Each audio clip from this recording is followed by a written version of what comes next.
বিএনপিটি নিয়ে সন্তুষ্ট 3%? না, একটিও না। কেন? বিএনপি তাদের ওয়াদা ভঙ্গ করেছে। সে রাজনীতিতে নারীদেরকে এখনো আপনার নারীর যে যোগ্যতা, বিশেষ করে আমাদের যারা পুরুষ কলিগ সবসময় বলে যে আপনারা নারীর ক্ষমতায়ন নিয়ে এত কথা বলেন কেন।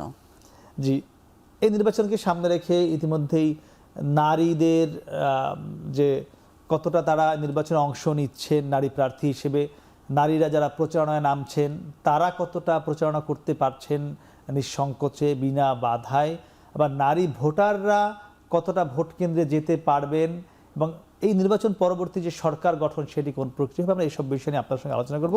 একটু শুরুতে জানতে চাই আপনার কাছে কি মনে হচ্ছে, বা নির্বাচনকে সামনে রেখে নারী প্রার্থী সব মিলিয়ে 78 জন রয়েছে, সেখানে যদি আমরা সর্ববৃহৎ দল ধরি এই মুহূর্তে এককভাবে বিএনপিতে 9 জন বা 10 জন রয়েছে, জামায়াতে 1 জনও নাই, এনসিপিতে 2 জন রয়েছেন। তো এটি এই বাংলাদেশে যেখানে গত দীর্ঘ কয়েক দশক ধরে নারীরাই প্রধানমন্ত্রী ছিল, কতটা আপনি ঠিক মনে করছেন? না, আমরা যখন এই কথাটা সবাই আমাদেরকে বলে, বিশেষ করে আমাদের যারা পুরুষ কলিগ সবসময় বলে যে আপনারা নারীর ক্ষমতায়ন নিয়ে এত কথা বলেন কেন। আপনার আমাদের দেশের প্রধান মানে প্রাইম মিনিস্টার, তারা তো নারী। শুরু হয়েছে আপনার 91 সাল থেকে, 91 সাল থেকে আজকে 25, তো প্রায় 24 বছর ধরে, তো আপনার 24 বছরের বেশি, সরি আরও 34 বছর, 34 বছরের মতো আপনার নারীরাই প্রধানমন্ত্রী। কিন্তু কথা হলো কি, এই নারী দুজন কি কোনো রাজনৈতিক প্রক্রিয়ার দ্বারা ওই পদে গেছেন? তা তো নয়। তারা পারিবারিক সূত্রে আপনার ওই জায়গায় পৌঁছেছেন। এবং বাংলাদেশের রাজনীতিতে নারীদেরকে এখনও আপনার নারীর যে যোগ্যতা, নারীর যে শিক্ষা, নারী যে রাজনীতি করতে পারবে পুরুষের মতোই, তাদের হয়তো নারী হিসাবে তাদের দৃষ্টিভঙ্গি বা রাজনীতি করার ধরন ধারণ আলাদা হতে পারে, কিন্তু যোগ্য এবং আপনার দক্ষ বা সেই জাতীয় নারী যে একটা প্রক্রিয়ার ভিতর দিয়ে ধাপে ধাপে উঠে আসবে, সেটা বাংলাদেশে এখনো ঘটে নেই। সুতরাং ওই কথা বলে আমাদের মুখ বন্ধ করে দেওয়া হয়। আচ্ছা, যখনই বলা হয় আপনারা তো নারী প্রাইম মিনিস্টার, কিন্তু 2 জন নারী, কিন্তু 2 জন নারী স্পিকার ছিল শেষ সংসদে, 2 জন পুরুষের ছায়ায়। কারণ তাদের পোস্টারগুলির উপরে কার ছবি থাকে? শেখ হাসিনার ছিল তার বাবার, আর বেগম জিয়ার ছিল তার স্বামীর।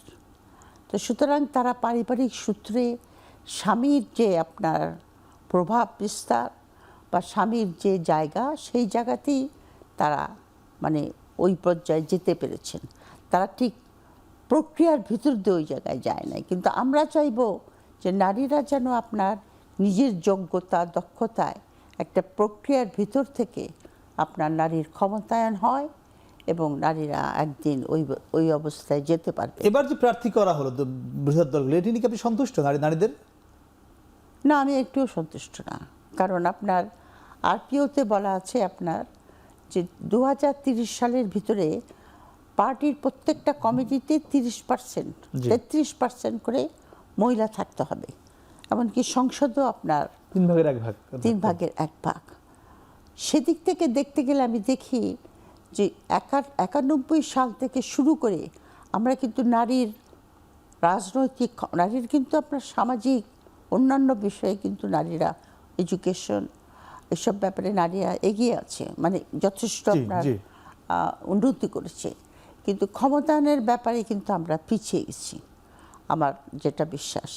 এবং এবারের যে নমিনেশন দিয়েছে যারা নির্বাচনে, নারীদেরকে আপনার খুবই আপনার হতাশা ব্যঞ্জক। কারণ বিএনপির মতো সবসময় একটা সর্ববৃহৎ দল নারী প্রাইম মিনিস্টার ছিল, সবসময় শুনি আমরা নারী প্রাইম মিনিস্টার ছিল। সেখানে আপনার আরপিওতে মানে যেটা ঐক্যমত্যের কমিশনে অনেক আলোচনার মাধ্যমে ঠিক হয়েছিল যে ন্যূনতম 5%, তো সেখানে 3% দিয়েছে তারা, বাকিরা তো পিছিয়ে আছে। ধরেন বাকিরা তাও দিতে পারেনি। না, তাও একজন এরা বোধহয় 9 জন দিয়েছে আপনার বাসদ কিংবা জেএসটি, একটা পার্টি মানে লেফট লিনিং পার্টি, বামপন্থী পার্টি, তারা তারা দিয়েছেন একটা দল 9%। কিন্তু দেখেন গণসংহতির মতো একটা বাম পন্থী দল, যেখানে জুনায়েদ সাকির মতো একটা প্রমিসিং ইয়াং ম্যান ইন লিডারশিপে, তো উনি দিয়েছেন একজন। এবং সেও মনে হয় তার পারিবারিক পারিবারিক, সেখানেও পরিবার। জি, বিএনপিটি নিয়ে সন্তুষ্ট 3%? না, একটিও না। কেন? বিএনপি তাদের ওয়াদা ভঙ্গ করেছে। বিএনপি 5% দেওয়ার কথা ছিল ন্যূনতম, সে জায়গায় 3% দিয়েছে। এবং বিএনপির বেশিরভাগ আপনার দিয়েছে ওই পারিবারিক, অমুকের বউ ছিল, অমুকের মেয়ে, এদেরকে দিয়েছে, যারা বিএনপির মধ্যে অনেক দিন ধরে রাজনীতি করেছে এবং সত্যি সত্যি বলতে কি রাজনীতিটা তারা বোঝে, তাদের টক শোতে কথাবার্তা, যেমন নীলুফার মণি, রুবিন ফারহানা, রীতা রহমান রংপুরের, যার জাদু মিয়ার মেয়ে, যিনি বিএনপির একজন প্রতিষ্ঠাতা। উনি খুব সফট স্পোকেন, কিন্তু উনি রাজনীতিটা বোঝেন, কারণ রাজনৈতিক পরিবারের মেয়ে সে, তাদেরকে নমিনেশন দেয় নাই তো। আচ্ছা, কিন্তু জামাত বলে থাকে তারা তাদের 43% নারী কর্মী বা নেতা রয়েছে, মহিলা জামাত তাদের যে সংগঠন জামাতের সঙ্গে, জামাত তো একজনও দিল না, এটি কিভাবে? এই প্রশ্নটা আমি করেছিলাম ওই যে সামিটে যখন গেছিলাম, পলিসি সামিটে জামাতের প্রশ্নটা করেছিলাম, তো ওদের নায়েবে আমির উনি উত্তর দিয়েছেন যে আমরা এখন পর্যন্ত মেন্টারিং করছি, আমরা এখন পর্যন্ত সেরকম নারী তৈরি করতে পারি নাই যাদেরকে আমরা নির্বাচনে অংশ নিতে পারতাম ভবিষ্যতে, হয়তো নেক্সট মানে ইলেকশনে। তো এখানে আমি দেখি সেটা যে জামাত আর আপনার যারা উদার গণতন্ত্র বিশ্বাসী দল লাইক বিএনপি, এমনকি যারা বাম ঘরানার লোক, তাদের চাইতে জামাত বরঞ্চ সত্যি কথাটা বলে দেয়, দিস ইজ দ্য সিচুয়েশন। কিন্তু বাকি পার্টি সত্যি কথা বলে দিলে, কিন্তু যদি না পারলো তাহলে সেই সত্যের লাভ কি? মানে আমরা পারছি না, এখন আমরা ভবিষ্যতে করব, আমরা তৈরি করছি, মেনটেনিং করছি। কিন্তু এটা তো অন্য পার্টিরা বলে না যে আমরা নারী তৈরি করছি, নারীকে আমরা দেবো, তারা তো বলে যে আমরা নারীর এম্পাওয়ারমেন্টে বিশ্বাস করি, এবং তাদের একটাই কথা যে আমরা রিজার্ভ সিটে মেয়েদের সিট সংখ্যা বাড়িয়ে দেবো। তারা কিন্তু এটা কোনো রকম, এটা একদম এটা নারীদেরকে ঠকানোর প্রকৃষ্ট উপায়। কারণ ওই যেখানে আপনার সংরক্ষিত নেই নারী, সেখান থেকে কোনোদিন নারীর ক্ষমতায়ন বা লিডারশিপ গড়ে উঠতে পারে না। কোটায় গিয়ে থাকেন সাধারণত, কোটায় গিয়ে থাকে রাত্রিও সেটা। জামাত আমির কিন্তু বলেছে যে নারী কখনো জামাতের প্রধান হতে পারবেন না। হ্যাঁ, আমি দেখেছি উনি আল জাজিরার ইন্টারভিউতে উনি সেটা বলেছেন। তো ওইখানে এটা কি আপনি মানে একমত পোষণ করেন? এটা কি ঠিক? আমি তো ধরেন আমি তো ইসলামিক স্কলার নই, কিন্তু আমি দেখেছি যেটা কোরআন শরীফে যেটা আছে, আমির বলেছেন, আমি যদি বলতেন যে আমাদের এখানে এখনো সেরকম নারীর আমাদের প্রক্রিয়াতে উঠে আসেনি, সেজন্য হয়তো আমাদের নারীর, কিন্তু উনি বলেছেন যে আল্লাহ তাআলাই বলেছেন যে মেয়েদের লিডারশিপে আসতে পারবে না টপ। এবং অনেক নারী, জামাতের নারীরা পরে ফেসবুকে এসে বলেছে যে, ফেসবুকে বা কোনো ফাংশন আমি ফেসবুকে দেখেছি, বলেছে যে আমরা জেনে শুনেই এসেছি যে কোরআন শরীফে বলেছে।